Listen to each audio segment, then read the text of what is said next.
Arkansas, Mr. Griffin is recognized. Thank you, Mr. Chairman. I just want to clarify a few things here. First of all, it looks like we have a situation where we're the only ones with a plan. I think if you look at the budget we passed, it contemplates changing the way businesses are taxed and the way individuals are taxed. I'm sure you've spent a lot of time reading the House budget. What it does, I will not yield. Just hang on one second, please. So what our budget does, because I agree with the gentleman from Florida that there needs to be more fairness and there needs to be a flatter, fair tax code. The House budget closes a lot of these loopholes, exemptions, credits, and what have you, and it makes it a flatter, fairer system. That is in our budget. I would commend it to you. Secondly, the gentleman from North Carolina can dislike supermajorities. That's fine. That's his right. But he can't act as if they haven't played a major role in our system. I just got through flipping through all the instances in the Constitution, and supermajorities are all throughout the Constitution. Article 4, 20th Amendment, 22nd Amendment, 14th Amendment, 12th Amendment, and there's many, many more. So you can dislike them, but the idea that they're somehow un-American is nonsense.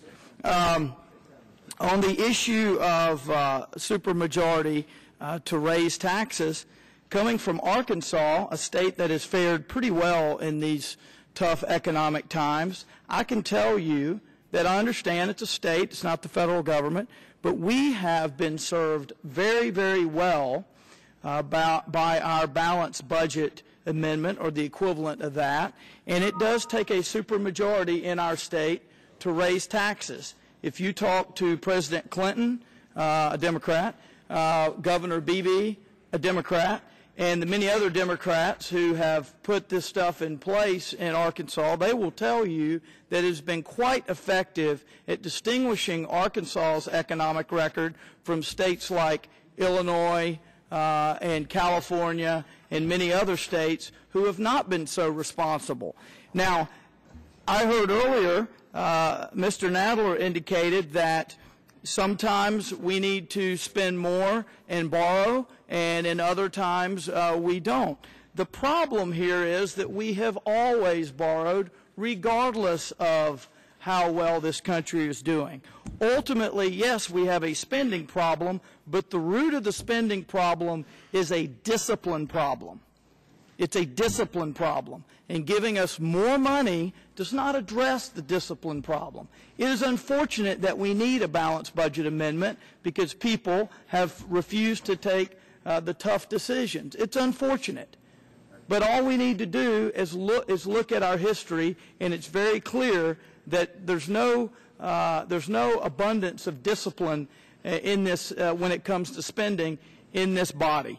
And that's why we are doing this. We are doing this because we are not, we have been unable to impose discipline on ourselves, and so we are doing it through this amendment. Would it yield up here? I'll yield.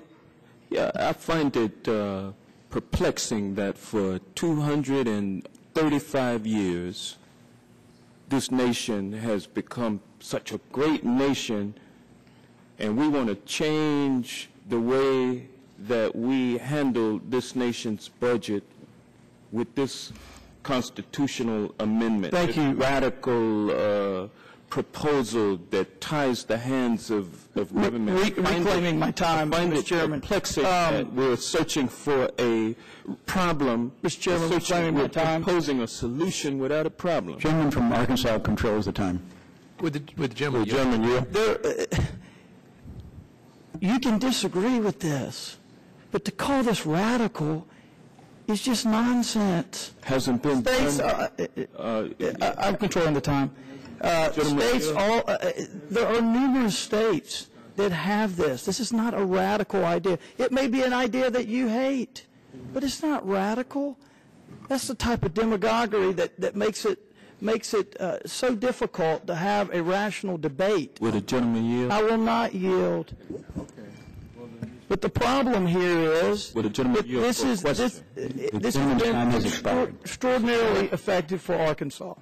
Mr. Chairman, The gentleman's time has Chairman, expired. I ask unanimous consent that Without objection, the gentleman from Arkansas is recognized for an additional minute. And I yield to the gentleman from I thank Virginia. you, gentlemen. And to address the point of the gentleman from Georgia, this is not a new idea. In fact, here's a quote from 1798.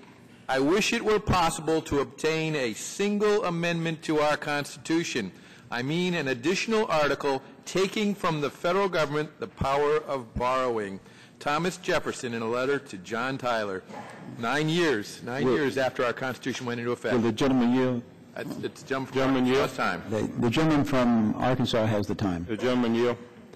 Yes. You said yes. I appreciate the gentleman yield. I just want to clarify one thing. The gentleman went through the exact same things that I had said in my statement about the supermajority. I acknowledged that there were 5 times in the Constitution. Obviously, you weren't here to hear it, but to make it sound like I misrepresented the fact that is just I would hope that the gentleman wouldn't Reclaiming- misrepresenting that. Reclaiming my time. I heard you say that. I just thought that your conclusion was wholly inconsistent with the predicate. You indicated that they're all there, but then you went on to say that they were not part of our history. They are part of our history, and they are there. The gentleman's time has expired. Does anyone else seek recognition? The gentleman from Texas